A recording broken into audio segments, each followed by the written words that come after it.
Hi everyone, my name is Holly Ross. I am the Director of Recreation for the Village of Glendale Crossing in London, Ontario. I'm going to tell you a little bit about myself before I start answering the questions that you provided me with. So I graduated from the Recreation and Leisure Services program back in 2007.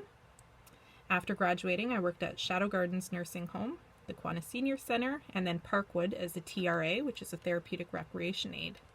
So it wasn't until March 1st of 2010 that Glendale Crossing opened, and I was originally hired for a full-time recreation aide for our Byron neighborhood, which is mostly dementia and Alzheimer's residents. So it is a secured neighborhood. And then in November of 2013, I transitioned into the director role. I have a team of 12 recreation aides and 5 contract team members. That includes a music therapist, horticultural therapist, chaplain, a social service worker, and a volunteer coordinator. Our village has 192 residents, 6 neighborhoods with 32 residents on each neighborhood. I apologize, I'm reading everything. I wrote everything down so that I didn't forget what I wanted to say. So the first question was, what is our vision, mission, and core values? So our mission is to provide holistic health care in a home environment located with internal neighborhood design that promotes a caring community with emphasis on optimal health and life purpose for each resident. Our vision is each person lives in a village where they have life purpose and are able to pursue their passions, develop meaningful relationships, have opportunity to learn and grow, and contribute to their community. Our values are caring people, passion, hands-on, innovation, positive can-do attitude, and hard work. So the service sector that we provide is private. We are a family-run organization by the Schlegels. We also have 19 other homes across southwestern Ontario. Our furthest one is Windsor, and our most east home is in Whitby, Ontario. List the types of unique programs, activities, and services. So we have at least 4 to 5 programs that happen each day. They are large or small group, one-to-one programming, or outings. Each of our programs fall under 4 different categories, and the categories are physical, emotional, spiritual, and social programming. Each of the programs advertised on our monthly calendar are based off what the residents have voiced they wish to do. When residents first move in, my team meet with them to find out their likes, their dislikes, past and present hobbies, and what they wish to do while living here. If the resident isn't able to communicate these, then we rely on their family and friends to find out these answers. From there, we create a calendar based on this information. So we have 6 different calendars based on the 32 needs of each resident. At our village, we do something called specialty recreation. These are programs that are not advertised on the recreation calendar and are sign up only. We try to promote lifelong learning. You're never too old to learn. So these programs are based on learning a new skill or taking up a new hobby. And some of the examples of these programs are woodworking, silk scarf dyeing, drumming circles, and laughter yoga.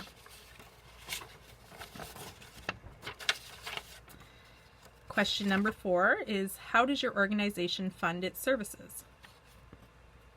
So we get a program envelope and we receive funding from resident copay, so the Ministry of Health and Long-Term Care, and it's calculated on residents' days. And if we don't use the funding, it actually goes back to the government at the end of the year.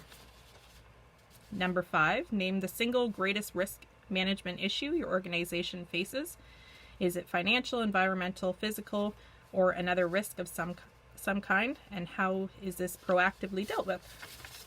So, the greatest risk management issue are definitely our outings with the residents. The amount of work that goes into planning an outing is misunderstood.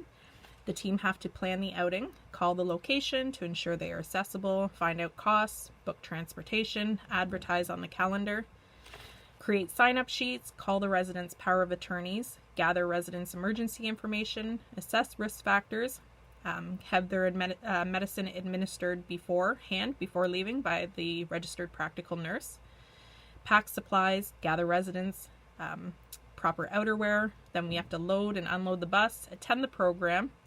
You may have to assist with meals, so you need to know you have to have an up-to-date dietary list to ensure residents do not choke. Load the bus, unload the bus, bring residents back to their neighborhoods, help undress, take attendance, chart any meals, put away supplies, and do money reimbursement.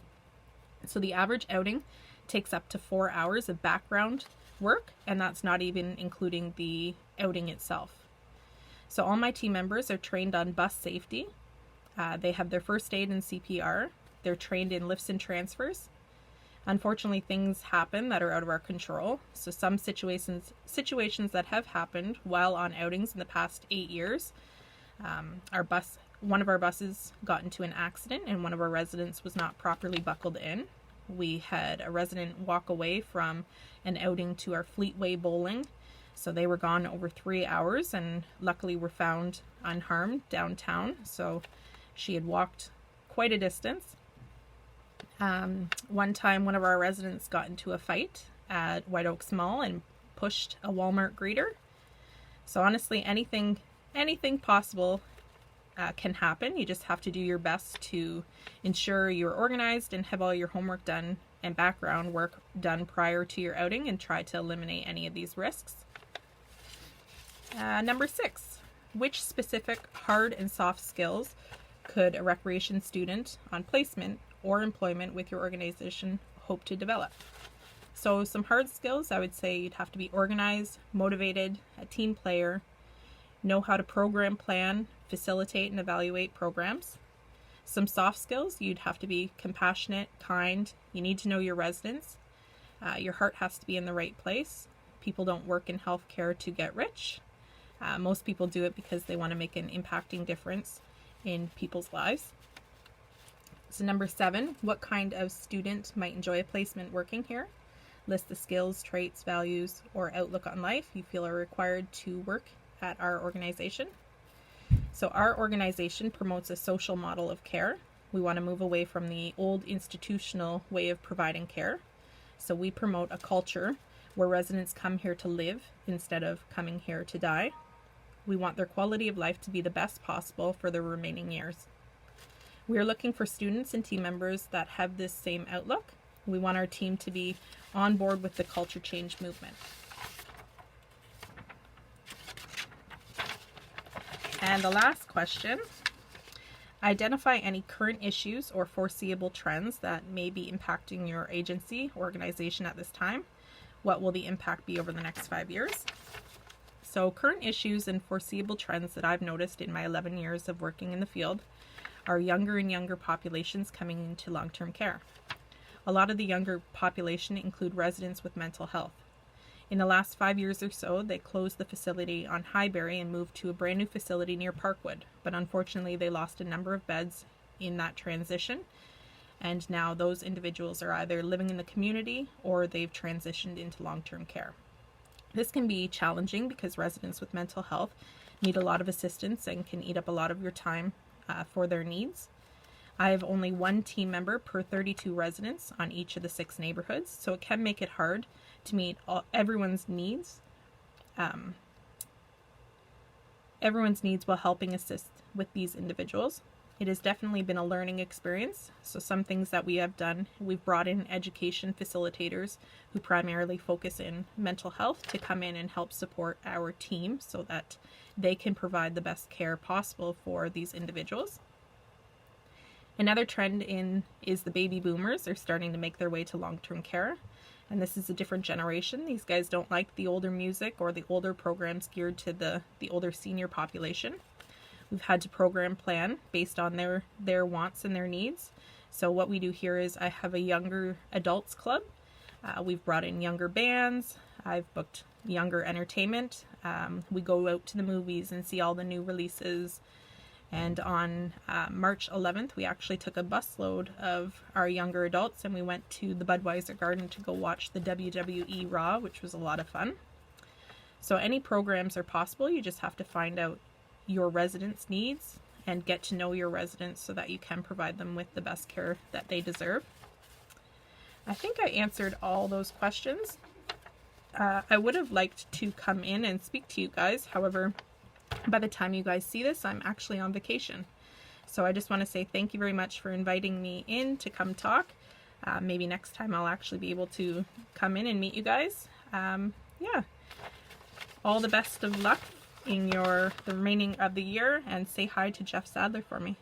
Thanks, guys.